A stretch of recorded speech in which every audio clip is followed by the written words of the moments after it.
जय श्री कृष्णा। राधे राधे। मिथुन राशि पर नवंबर दिसंबर 2022 इन 2 महीनों में क्या कुछ बड़ा बदलाव होगा, चलिए जानते हैं विस्तार से। शुरुआत करते हैं नवंबर के महीने में ग्रहों की चाल क्या कहता है। तो आपके लग्न में बैठे हैं मंगल, शुक्र, केतु, बुध, सूर्य आपके पंचम भाव में चतुर्ग्रही योग बनाकर बैठे हुए हैं।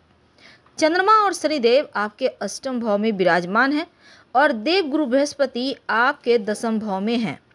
राहु 11वें भाव में है और इस समय राहु थोड़ी सी आपकी निजता यानी पर्सनल लाइफ को, प्रोफेशनल लाइफ जो है, आपका पर्सनल लाइफ जो है उसमें निजता को भंग करेंगे, यानी आप सार्वजनिक हो सकते हैं।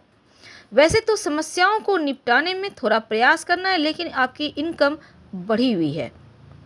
पुराने मित्रों से मुलाकात कराएंगे और साथ ही आपका कार्य समय पे सबका सपोर्ट से होता दिखेगा। लेकिन जो लोग कारोबारी हैं, अनजान लोगों से ज़रा दूर रहिएगा और अगर नौकरी करते हैं तो आपकी यात्रा के योग बने हुए हैं। योजनाएं सफल होगी और बेकार की बातों में समय मत नष्ट कीजिएगा। 18 नवंबर के बाद एक बार फिर से चीज़ें आपके पक्ष में आएगी, कार्यों में सफलता मिलना शुरू हो जाएगा और कारोबार में नए संपर्क भी बनेंगे। लव लाइफ की बात करें तो कोई बढ़िया सूचना आप लोगों के बीच प्रेम को बढ़ाएगा और किसी नज़दीकी आदमी से सावधान भी रहना है आपको। तो चलिए जानते हैं विस्तार से क्या होगा आपके लिए नवंबर के महीने में बड़ा बदलाव। तो देखिए, नवंबर के महीने में विदेश जाने के योग बन रहा है, यानी घर से दूर लंबी यात्रा के योग। लेकिन हम शुरुआत करेंगे कार्य क्षेत्र से। करियर की अगर हम देखें तो दसम भाव में देवगुरु बृहस्पति वक्री अवस्था में है और यह आपकी पूरी मदद करेंगे कि आप अपने काम को सही समय पर सही तरीके से पूरा करें, यानी देवगुरु बृहस्पति का आशीर्वाद बना रहेगा पूरे महीने। अगर आप जॉब करते हैं तो आपका पक्ष यहाँ पर मजबूत होता दिखेगा, प्रबल होता दिखेगा। हालांकि देवगुरु बृहस्पति के वक्री होने से कार्यक्षेत्र में ज़्यादा मेहनत भी करनी पड़ेगी, लेकिन जितना मेहनत करेंगे उसका फल भी मिलेगा, प्रशंसा मिलेगी और लोगों का सलाह भी मिलेगा। लेकिन आपको करना है अपने ही मन का।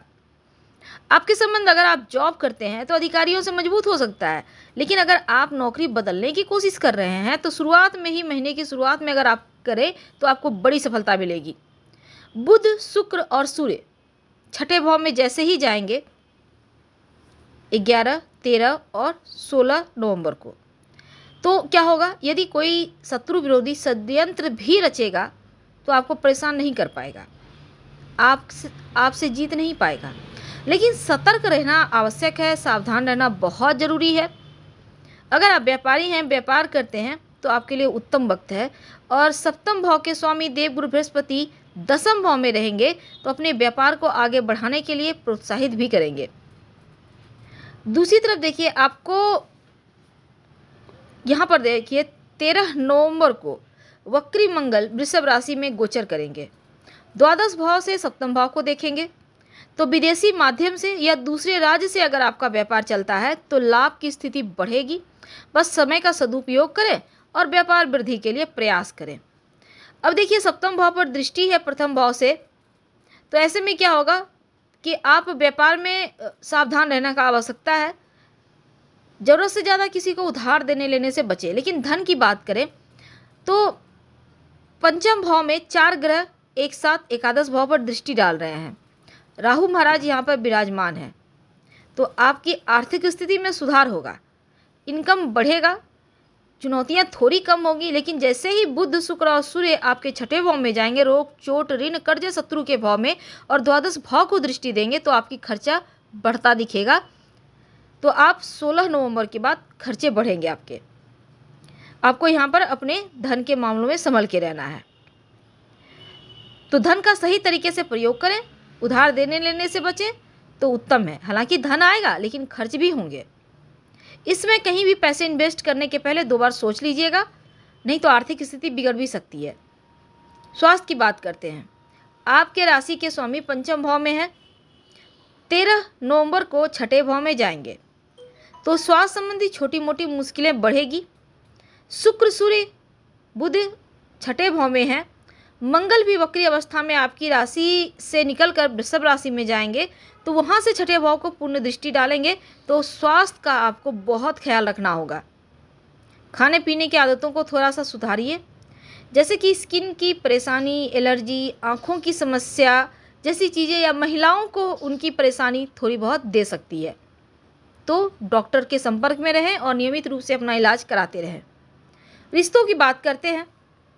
पंचम भाव में सूर्य, बुध, शुक्र, केतु शुरुआत में है, तो प्रेम जीवन में 16 तारीख तक उतार चढ़ाव रहेंगे। एक तरफ तो आपको रिश्तों में प्रेम आपका और भावनाएं महसूस होगी, लेकिन अहंकारवश टकराव भी होगा, तो एक दूसरे को समझ नहीं पाएंगे। इसका असर सीधे तरीके से आपके रिश्तों पर पड़ेगा। लेकिन शुक्र, बुध और सूर्य जैसे ही छठे भाव में जाएंगे, केतु महाराज आपके पंचम भाव में रह जाएंगे, तो महीने के उत्तरार्ध में चीज़ें ठीक है, लेकिन सोच और विचार इस पर ध्यान देने की आवश्यकता है। हालांकि आप अपने लव को भलीभांति समझेंगे, रिश्तों के मायने समझेंगे, और रिश्ते अगर सच्चे हैं तो चलेगा, नहीं तो समस्या बढ़ सकती है। वैवाहिक जीवन की बात करें तो सप्तम भाव पर शुरुआत में वक्री मंगल की सप्तम दृष्टि के कारण दाम्पत्य जीवन में छोटे मोटे तनाव हैं और मन में क्रोध की भावना बढ़ेगी। अब एक दूसरे पर आरोप प्रत्यारोप लगाकर कहीं दाम्पत्य जीवन में तनाव न बढ़ जाए, इसका ख्याल रखना है आपको। लेकिन महीने के उत्तरार्ध में मंगल जैसे ही वक्री अवस्था में आपके घर में आएंगे, तो आपके रिश्तों में छोटी मोटी मुश्किलें बढ़ेगी। शुक्र बुध के छठे भाव में आने से हालांकि कहीं ना कहीं दिल में खुशी है, तो धीरे धीरे रिश्ते सामान्य शुक्र और बुध मिलकर करेंगे। पारिवारिक जीवन की बात करें तो अष्टम भाव में बैठे शनि महाराज की पूरी दृष्टि आपके दूसरे भाव पे है। दसम भाव में बैठकर देवगुरु बृहस्पति भी दूसरे भाव को देख रहे हैं, जिसके परिणाम स्वरूप क्या होगा कि कुटुंब में छोटे मोटे उतार चढ़ाव है, लेकिन स्थिति नियंत्रण में रहेगी। कोई बड़ी समस्या नहीं दिखती। बस आपको अपने व्यवहार को थोड़ा और बेहतर बनाना है और एक दूसरे पर जो विश्वास है उसको कायम रखना है। चतुर्थ भाव पर देवगुरु बृहस्पति की कृपा दृष्टि पारिवारिक सदस्यों में प्रेम की भावना को बढ़ाएगा, लेकिन प्रथम भाव में बैठे वक्री मंगल चतुर्थ भाव को देखेंगे तो संपत्ति संबंधी कार्यों में सफलता मिलेगी। पारिवारिक संपत्ति खरीदने की योग बने हुए हैं। तीसरे भाव के स्वामी सूर्य के पंचम भाव में विराजमान होने से भाई बहनों से रिश्ते बढ़िया रहेगा, सपोर्ट मिलेगा। लेकिन उपाय क्या करेंगे कि आपका नवंबर का महीना बेहतर हो जाए। देखिए, आप अपने राशि के स्वामी को बल दीजिए।